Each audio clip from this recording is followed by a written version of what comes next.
Yeah, I think he was brilliant today. So, but I'm not surprised or totally impressed. We know about his potential, and he had a really good preseason. And then, sadly, we had to do without him in the last 10 days of a preseason, and there he had to struggle in the first games a little bit. And even as an offensive player, sometimes you need a little bit to come into your rhythm, and then you wait for your first goal or the first assist, and he did it at Aston Villa. And sometimes it's really about the self-confidence then, and you could realize today, though, it was really good for him to score and to assist against Villa, so he was full of self-confidence today. And then normally as a striker or as an offensive player, you come into a rhythm and you just have to watch the ball and the ball goes into the goal, so it helps, and he was brilliant today.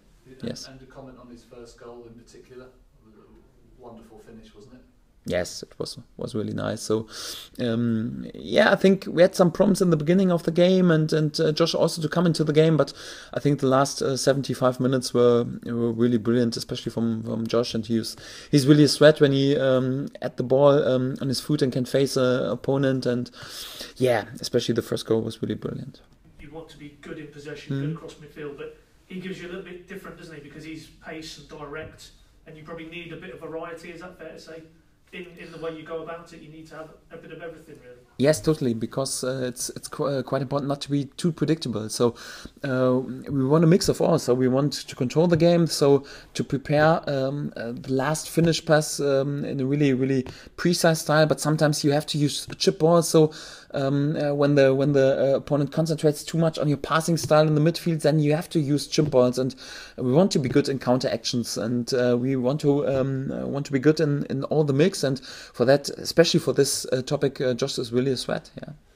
Can you see, because he's a young player and we all know what his brother's gone on and done, that it's probably quite tough for him at the minute, but he seems to be in the last two games so much confidence, and with a young player, confidence is such a big thing, isn't it?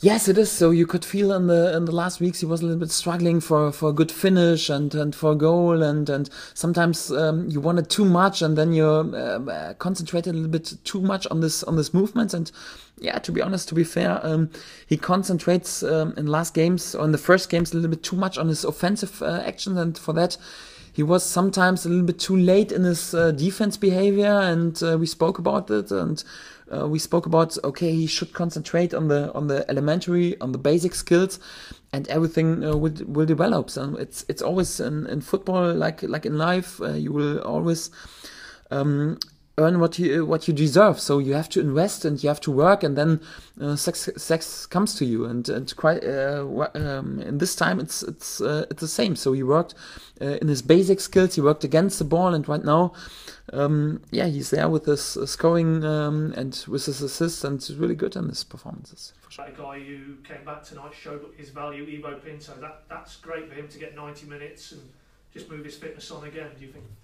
Yes, during the second half, I spoke more with Ivo than with my assistant coach and asked him, how do you feel? Is everything okay? And the muscle a little bit tired. And he said always, everything's okay, boss. And I thought it's important for him to get as many minutes as he can, so to get to his fitness, because he was so important last year and he will be so important for us. So like I said, we had this problematic situation in the beginning of the season, to do without Timm Klose, to do without Alex Pritchard, to do without Ivo Pinto, and for sure it helps when he comes back. So I think you could feel his value. So he's not there with 100%, but on the best way and with a good working style. And I think after the international break, we have him back with 100%.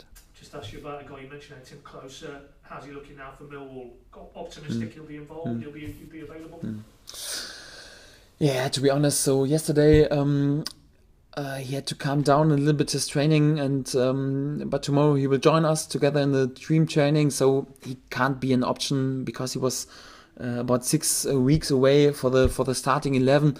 Perhaps when everything works, so he's an option for the squad. So it would be good. So it could give us another option, especially because I don't know how Marcel feels. He got some pain in his muscle, so we had to substitute him after 65 minutes. So for sure, it would be a good option if we have Timm together with us at Millwall. But we have to wait a little bit, to be honest. So really, I count on him really after the international break, but perhaps an option for the squad. And the other guy, Nelson, obviously said tonight, no chance.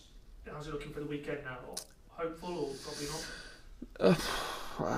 I'm not sure, so hopeful yes, because today it improved. So in the morning he could do the first part of the training together with us. So and he said he felt much better. So yeah, he will get treatment all over the next days, and I'm looking forward to have him back. So we will try to have him back in the training. So perhaps tomorrow or at least on Thursday or Friday. So yeah, we were looking forward that he comes back, because he's in really good shape, and like I said, he's full of confidence. He scores right now in the moment. It would be great to have him back, because today we had to do without our original central strikers, because Cameron had some problems with his groin too.